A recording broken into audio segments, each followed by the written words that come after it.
Aloha! Welcome back to the Anxiety Coaches Podcast. I'm your host and coach, Gina Ryan, and I'm so happy to be with you again today as we consider the many ways to bring your mind and body back to its natural peace and calm. In today's episode, I'm giving you the final episode of the nervous system reset. There were 3 parts to this, and this one is really close to the heart. Jonny Miller, which I talked about him in the other 2 episodes, he shares openly. When I heard him talk, I'll put a link to his TEDx talk in the show notes. When he shared openly about losing his fiancée, Sophie, you can see how through that grief, he learned how to let emotions move through him and how to trust that the body knows how to feel and heal. And the points I want to make here is that grief is not a mistake. It is a natural and even beautiful part of being human. When we stop resisting it, grief can become a guide, an opening to awe, to presence, and to meaning in our lives. And if we remember from the other things we've talked about here about emotions and even our hormones of stress being released, this lasts only about 90 seconds when we allow them to be fully felt. But when we suppress or avoid, we build an emotional debt, is what Jonny Miller talks about. Building an emotional debt. So I want you to be able to practice feeling emotions, the grief, without making more of a story around it. Just feel the sensation. See if you can let it rise and fall. Ritual can actually help move this emotion through us. Lighting a candle, going for a walk, sitting in silence on purpose, even just placing your hand on your heart. Jonny Miller says that the grief and the joy together can coexist. And I know this to be true. I have gone through recently a very big loss in my life, and some of the deepest peace is found when we allow everything to be present, both the grief and the joy. And when we feel emotions safely, we widen our capacity. We become more resilient, not by suppressing and getting through it fast as we can, but by actually allowing it. So the goal isn't to never be triggered or never feel uncomfortable. It is to recover more quickly, to trust your body again. So I want to just take a moment here and do a mini practice, so to speak. And try a very simple visualization. Just imagine yourself looking at the sky or maybe a candle flame and bring to mind someone or something that you've lost in your life. Let the image come and feel whatever arises. No fixing, no trying to change it or get away from it because you are safe right here, right now. We're just having a simple visualization. So just feel, even just for this moment, and then let it come and let it go. When we can experience deep loss, when we can experience grief and heartbreak, and when we can identify the shifts or even small disappointments in our life, it can feel like life stops. Everything is frozen. The world becomes quieter, heavier, and unfamiliar. Our first instinct may be to resist, to distract, or to push away the pain. But in the work of nervous system healing, People like Jonny Miller and other teachers have invited us to do the opposite, to actually slow down and let the emotion move through. You know, emotions, especially the difficult ones, are not problems to be solved, but they are waves to ride. And grief in particular isn't just something that you get over, so to speak. It can become one of our greatest teachers. I have a quote here from Jonny Miller. He said, "Grief, when fully felt, is metabolized by the body. It opens us to tenderness, to awe, and to connection." I love that. When we allow ourselves to feel loss, not just in the mind, but in our body, it begins to move through us. The trembling, the tears, the stillness, these are signs the nervous system is processing, not breaking. It is healing. Now, there's a lot of people out in the world that talk about grief as a teacher and emotion as energy in motion. And somatic and trauma-informed leaders such as Gabor Mate speak to this quite often. There is a book that he wrote, The Myth of Normal. Again, that's Gabor Mate. He links emotional suppression, and especially grief, it's often the one that is suppressed the most, to chronic illnesses and disconnection. And Gabor Mate encourages the feeling of the full range of emotions as a pathway to authentic wholeness. And I will have a link to his book, The Myth of Normal, in the show notes for you. It's a wonderful read, and his philosophy goes beyond what I can get into here. So I hope that you will check that out if you are interested in more along those lines of understanding that emotional suppression, especially the grief, is linked to chronic illness and disconnection. These are very real things for us to not only know about, but to understand and to look at in our own lives.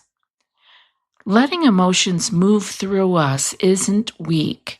It is a form of strength. Grief isn't something that we get over. It's something that we grow through. And it takes as long as it takes, and it will manifest in each one of us differently. And that's where we get confused often, is because we think because the way that we are dealing with our grief or feeling our grief is wrong or weak or it's different. It is your way. Loss softens us, it humbles us, and it ultimately connects us to a quieter, more grounded sense of meaning. If we can actually learn to sit with emotion, and I know I talk about that here a lot, just sit with it. Don't try to avoid it. Don't try to distract from it, but sit with it. Be with it. We talk about that. And when we can learn to do that, to sit with emotion without rushing it or judging it, we begin to trust the natural intelligence of our own body. And that trust over time helps us expand our window of tolerance. I know you've heard me talk about the window of tolerance before. You can search that and listen to those episodes if that is something you are interested in learning more about. But when we can expand that window of tolerance, we can move through life with greater grace, resilience, and a deeper life. This is a sacred journey that we take with grief. And it's not just the grief that we say out loud when someone we love passes, but the quieter griefs, the ones that live under our anxiety, the parts of us that whisper, something has changed and I don't know who I am now. This happens many different times in our lives. And this is where I want you to begin to understand that we can stop trying to fix that, where we stop trying to feel better all the time, and instead beginning to learn to feel fully rather than feeling better. This is such a human and embodied thing that happens to us when we have grief from loss. Just as you will hear of Jonny Miller speaking of his fiancée passing, he didn't rush to make sense of the pain. And this is where he began to develop what was really happening. He listened to it. He let the waves of grief come. And I can attest to that they come in waves. The trembling, the silence, the breathlessness. And somewhere inside all of that, we can discover something that we didn't know before. We can begin to see and understand that grief is not a punishment. It's not a sign of weakness. It is a doorway. Grief, when we allow it, invites us to actually slow down, to remember what matters, and to feel what is real, to let go of the places that we've been holding too tightly. This may surprise you, but the goal here is not to move on from grief. In fact, as Francis Weller writes, quote, "Grief is not a problem to be solved. It is a presence in the soul to be tended," end of quote. That's beautiful. We are so stuck in our lives of having to solve everything, to fix everything, especially that which does not feel good to us, that doesn't feel comfortable. But you know, if you've been around here for a little while, that we have learned that discomfort is not particularly dangerous and that we can learn through increasing our window of tolerance to be with discomfort and understand what Francis Weller is saying here, that grief is not a problem to be solved. It is a presence in the soul to be tended. And maybe that's what we need more of in our lives all the way around, to be tending to what is going on inside of us rather than treating it as problems to be solved. We grieve because we love, and in grief, there is awe. Grief connects us back to life, not just to pain, but to actual aliveness, to that fragile, beautiful thing we sometimes forget to notice, this moment, right here, right now. This work of letting emotion move through us without judgment, without force, is what Jonny Miller calls emotional fluidity. I really love that.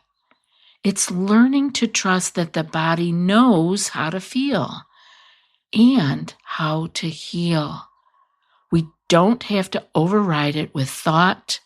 We don't have to fight it with control. We can let the wave come and we can let it go. Others have walked this path before us, and Gabor reminds us that suppressed emotion is the true source of our dis-ease. There are other teachers who teach that grief lives in the body until it is released, and others who say clearly some things cannot be fixed, they can only be carried. And that one is from Megan Devine. Some things cannot be fixed, they can only be carried. So today, I want to invite you to carry your grief gently. Maybe your grief is big, maybe it is small, but we grieve things all the time. And like I said, some are big and some are small. Offer it breath. Offer it space. Maybe even a little bit of a ritual. Light a candle to be with it. Go on a walk and be with it. Write a poem or a song out of respect for it. But you don't have to do this alone. You are not broken. You are becoming. And in this becoming, you are allowed to feel it all. The love, the loss, the ache, and the awe. This is what it means to be human. This is what we are here to feel, not to avoid. And when we are feeling it, when we are feeling the love, the loss, the ache, and the awe, we can remember this is what it means to be human. I hope today's show was helpful for you and that you will expand your horizons by allowing yourself to not only feel the feel goods in your life, but to respect and make space for those difficult times, especially grief, because it comes to all of us. And there is much beauty in that grief. As I have learned recently, there is so much that we did not know before we had such grief. And with this, I hope that you will know you're not alone. We are all going through this, whether big or small. And that I wish you a beautiful journey through the rest of your day. Be well and aloha. I'll be back in a few more days with another podcast. Until then, be well and aloha.